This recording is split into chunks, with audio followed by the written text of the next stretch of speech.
नमस्कार दर्शकों, आप सभी का स्वागत है चाय पे चर्चा, टॉक शो बाय खुशबू सेठ सीजन 2। आज मैं अनाउंसमेंट करने वाली हूँ जस्ट टैलेंट की बिगेस्ट इवेंट जो आ रही है 16 जुलाई संडे झवेरबेन ऑडिटोरियम। डिस्क्रिप्शन में सारे डिटेल्स दिए गए हैं। आप सभी को एज एन ऑडियंस आना हो तो हम पास की भी अवेलेबिलिटी रख रहे हैं और आप डिस्क्रिप्शन में ईमेल आईडी में हमें संपर्क कर सकते हैं। जस्ट टैलेंट की मूवी प्रीमियर भी उसी दिन लॉन्च होने वाली है। सो आशा करती हूँ हम मिलेंगे 16 जुलाई को। और आज के जो हमारे गेस्ट है वो 16 जुलाई के फैशन शो के लिए डिजाइनर आउटफिट देने वाले हैं। तो लेट्स वेलकम कुसुम गुप्ता। कुसुम जी, आपका स्वागत है हमारे शो पे। Thank you. और आप एक फैशन डिजाइनर हो, एक फैशन स्टाइलिश हो, आइकॉन हो। सो आपने ये जर्नी कैसे चालू की फैशन डिजाइनिंग की? एक्चुअली मैंने कुछ सोचा नहीं था, बट ऑन द स्पॉट मैंने ये अपनी जर्नी चालू की है। और ये मैंने 2019 से स्टार्ट किया था। पहले मैंने इसमें कॉलेज ज्वाइन किया। कॉलेज ज्वाइन करते करते मैंने अपना स्टार्टअप भी किया था और वहाँ से मेरी स्टार्टिंग हुई है कि मैं अपना शो भी करती हूँ, इवेंट कर रही हूँ फैशन शो के। और मेरे जो ड्रेसेस है वो मेरे गर्ल्स पहनती हैं और पहन कर रैंप वॉक करती है, तो मुझे काफ़ी अच्छा लगता है। तो वहाँ से जब मेरी जर्नी स्टार्ट हुआ तो मुझे ऐसा लगा कि मुझे और भी आगे जाना चाहिए, तो इसलिए मैंने डिज़ाइन करना और भी स्टार्ट कर दिया। जब भी एक फैशन डिजाइनर के कपड़े एक मॉडल्स पहनती है और रैम्प वॉक करती है तो तभी आपको बहुत खुशी होती होगी, है ना, कि रैम्प वॉक ने मॉडल आपके कपड़े पहन के वॉक करती है। बहुत खुशी होती है और मुझे लगता है कि शायद मैं रैम्प वॉक पर चल रही हूँ, क्योंकि मैंने एक Mrs Navi Mumbai most popular भी किया है, मॉडलिंग भी किया है। उसी के चलते डिजाइनिंग मैंने स्टार्ट किया था। तो मुझे ऐसा लगता है कि उनकी जगह मैं चल रही हूँ, तो मुझे काफ़ी खुशी होती है। वो बहुत ही अच्छी बात है। एक डिजाइनर का देखा जाए तो आजकल बहुत सारे डिजाइनर्स रहते हैं, ब्राइडल आउटफिट, बुटीक खोल के कस्टमर्स के लिए पंजाबी सूट्स वगैरह डिजाइन करना। सो आपको क्या लगता है फैशन इंडस्ट्री में डिजाइनर अलग अलग बहुत स्टाइलिंग वाले रहते हैं। सो डिजाइनर्स का आगे स्कोप कैसा है? एज एन फैशन डिजाइनर किसी को एनरोल करना हो तो उनके लिए आगे क्या क्या स्कोप्स है? नहीं, स्कोप तो उसमें काफ़ी है। और मीन्स क्या है कि जैसे डिज़ाइन करना है आप पार्टीज़ में, जैसे पार्टीज़ में थीम्स रहती हैं एंड मैरिज जो एनिवर्सरी रहती है उसमें भी आप दे सकते हैं ड्रेसेस अपने, उनके लिए डिज़ाइन करते हैं। और जैसे पार्टीज़ में जो अपना बॉयज़ एंड गर्ल्स का रहता है, ब्राइड्स का रहते हैं, उसको भी आप काफ़ी अच्छे से डिज़ाइन करके उसको बहुत ज़्यादा खूबसूरत दिखा सकते हैं और अपना टैलेंट वहाँ भी दिखा सकते हैं। तो काफ़ी मतलब इसमें अपॉर्चुनिटी बहुत अच्छी अच्छी है। अगर आप देखेंगे तो एक फैशन डिज़ाइनर से ज्वेलरी डिज़ाइन भी आप कर सकते हैं, फ्लोटर्स भी डिज़ाइन होते हैं। तो ये मतलब काफ़ी बहुत अच्छा स्कोप है। ये तो वास्ट नॉलेज है और वास्ट सब्जेक्ट है और वास्ट अपॉर्चुनिटी है तीनों के लिए, सभी के लिए। और एज एन फैशन डिजाइनर आपने इंडिया में फैशन शोज किए हुए, इंटरनेशनल लेवल में। सो फैशन शो जो इंटरनेशनल में होते हैं और अपने जो इंडियन फैशन शो रहते हैं, तो उसमें कॉस्ट्यूम वाइज, आउटफिट वाइज क्या डिफरेंस, मतलब क्या आपको ज्यादा डिफरेंस रखता है? कभी मैं देखती हूँ कि फैशन शो में मॉडल चलती है इंटरनेशनल पे, तो they were all the things also, like कोई ये कार्ड पहन के आता है, फ्लावर्स का बैंक्वेट बन के आता है, पूरा बुके का ऐसे करके। तो क्या डिफरेंस क्या है इंटरनेशनल? डिफरेंस ये है कि जैसे अभी यहाँ पे इंडिया में अपना नॉर्मल ही चलता है, और जो आउटसाइड रहता है जैसे इंटरनेशनल हम ड्रेसेस जब देते हैं तो उसमें सीक्वेंस का काम एंड मनी एंड डायमंड्स वगैरह, और उसमें ड्रेपिंग का काम काफ़ी अच्छा रहता है। तो इंटरनेशनल में ये चीज़ ज़्यादा रहती है कि हम डायमंड्स और ड्रेपिंग का ज़्यादा देते हैं, तो वो इंटरनेशनल एक लेवल तक चला जाता है। और इंडिया में अपना कपड़े से ही खेलते हैं, तो उसी में थोड़ा सा सीक्वेंस का देते हैं, बट ज़्यादा हैवी नहीं होता है, और इंटरनेशनल में थोड़ा हैवी हो जाता है।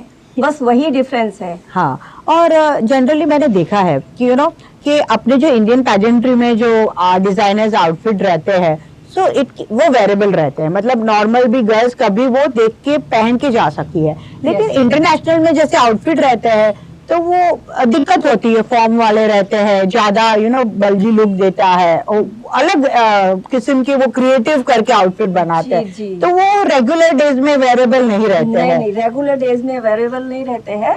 वो एक आउटफिट ऐसा हो जाता है कि हम एक मौके पर ही उसको पहन सकते हैं। हाँ। जो रैंप वॉक करते हैं या मीन्स अपना प्रोडक्ट शूट, हाँ, प्रोडक्ट शूट रहता है, या मीन्स अपना जो शादी का आउटफिट रहता है उसमें भी दे सकते हैं। हाँ। तो वो जो है हमारे रैंप वॉक पर भी आ जाता है। हाँ, तो वो थीम वाइज रहते थीम हैं। वाइज भी रहता है। हाँ, और जो अपने इंडियंस रहते हैं वो काफी फ्लेक्सिबल होते हैं, मतलब हम वेरेबल कर सकते हाँ, हैं। उसको आप देखिए, जैसे पार्टीज में जा रहे हैं, शॉर्ट पार्टी है या छोटी पार्टी है या बड़ी पार्टी है, उसमें भी आप वेयर कर सकते हैं। तो आप ऐसा डिजाइन भी करते हैं कि आप घर में भी उस डिजाइन को पहन सकते हैं। तो इंडियन और इंटरनेशनल में ये थोड़ा सा डिफरेंस ये हो जाता है। और ये जैसे फैब्रिक की मार्केट की बात करें, कि फैशन की मार्केट की बात करें हम, तो वो जो फैशन डिजाइनर्स रहते हैं, तो आप जनरली इंटरनेशनल्स को देख के फैब्रिक करते हो, या तो फिर इंडियन माहौल देख के आप पेजेंट्री में फैशन के कपड़े लेके आते हो? नहीं, एक्चुअली क्या होता है कि ये इंटरनेशनल और इंडियन जो मार्केट रहता है, तो अपना मेरा तो ये है कि मैं दोनों मिक्स करके करती हूँ, इंटरनेशनल और इंडियन करके। तो मैं उस हिसाब से चूज करती हूँ कि मेरा अगर बाई चांस इंटरनेशनल का भी अगर रहेगा इवेंट, तो मैं उसमें भी डाल सकूँ। तो वो सोचकर मैं फैब्रिक अपना बाय करती हूँ वहां से।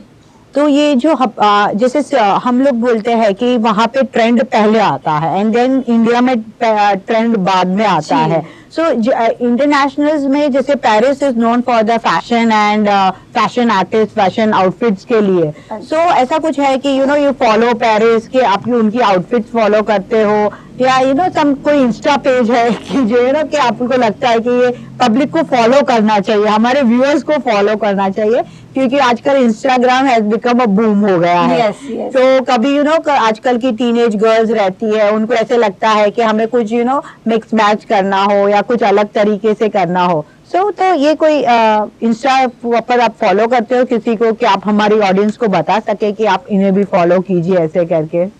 नहीं, ऐसा तो ज्यादा कुछ नहीं है। जो मेरे डिजाइन रहते हैं सिर्फ हाँ। मेरे माइंड से ही आते हैं, और मैं अपनी डिजाइन खुद क्रिएट करती हूँ। तो यानी कि आपको कुसुम गुप्ता को फॉलो करना चाहिए, क्योंकि ये वीकनेस है। Yes. तो ये आप इंस्टाग्राम में भी हो, राइट?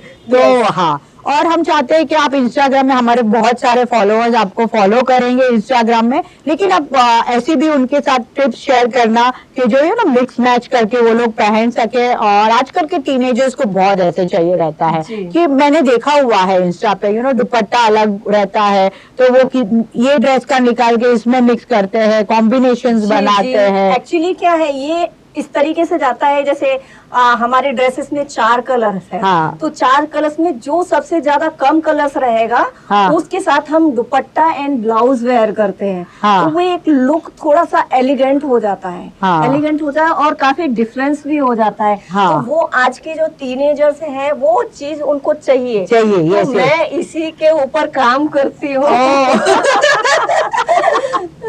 तो बहुत अच्छी बात है, यू वर्क ऑन दिस, क्योंकि आजकल की जनरेशन को यही चाहिए जो इंस्टेंट हमें पता चले कि ये ट्विस्ट करो, ये ट्विस्ट करो, ये पहन लो। आजकल की जनरेशन या हम सभी को ऐसा नहीं चाहिए कि बहुत हैवी आउटफिट और हम उठा के चल भी ना पाए। लाइट होना चाहिए, एलिगेंट दिखना चाहिए, वेरेबल होना चाहिए, और स्मूथनेस भी होनी चाहिए। जी। पहले के हैवी आउटफिट में पहले स्मूथनेस नहीं थी, स्किन को इचिंग होता था। जी। आजकल आजकल ये सभी चीजें बहुत इम्पोर्टेंट हो गई होगी। इसके ऊपर मैं कहना चाहूंगी, पहले हाँ। जो फैब्रिक आते थे वो हाँ। कॉटन के थे, हाँ। लिनेन के थे। तो उनमें एक्चुअली वेरिएशन ज्यादा नहीं होता था, खाली हम ड्रेपिंग कर सकते थे हाँ। कॉटन्स के साथ में, और थोड़ा सा मतलब थ्रेड वर्क कर सकते थे उसमें। और आरी वर्क अभी जो चल रहा है वो आरी वर्क चल रहा है। तो आरी वर्क में लोग ज्यादा जाना पसंद करते हैं, और उसमें एकदम लाइट फैब्रिक होना चाहिए। उसके साथ में आप लाइट आरी वर्क दे दो तो काफी एलिगेंट लगता है, वो ड्रेसेस जो बनेगा काफी अच्छा लगता है। ये बिल्कुल सही है, ये बात सही है कि पहले के जमाने में cottons they used to use more in the fabrics and design. और अभी आप जश्न टैलेंट के फैशन आइकॉनिक के ड्रेस डिजाइन कर रहे हो, तो आपने क्या तैयारी की है हमारे दर्शकों को बताइए, और क्या थीम लेके आने वाले हो आप? मैंने तैयारी तो काफ़ी की है और मोस्टली तैयारी चल भी रही है मेरी। और मैंने एक इंडो वेस्टर्न थीम रखा है इसमें। अगर रहेगा, अगर खुशबू मैम बोलेंगे तो मैं वेस्टर्न भी रख दूंगी, तो जैसा इनको अच्छा लगेगा वो कर लेंगे। लेकिन बट मेरी तरफ से क्या है कि मैं इंडो वेस्टर्न रख रही हूँ इसमें। ओके, वाव दर्शकों, तो आपको कुसुम गुप्ता के ड्रेसेस देखने हैं तो आपको हमारे फैशन रनवे में तो आना ही होगा, जो जी। कि है 16 जुलाई जेवेबिन ऑडिटोरियम एट 7 PM। सो हम दोनों वहां पे आपको मिलेंगे। आप उनके ड्रेसेस कलेक्शन देख सकते हैं, आप उनको इंस्टा में भी फॉलो कर सकते हैं, डिस्क्रिप्शन में सारी डिटेल्स दी गई है। तो मिलते हैं हम नेक्स्ट एपिसोड में, और 16 जुलाई को, जहाँ पे हमारी मूवी का प्रीमियर भी है। बाय, नमस्ते। नमस्ते।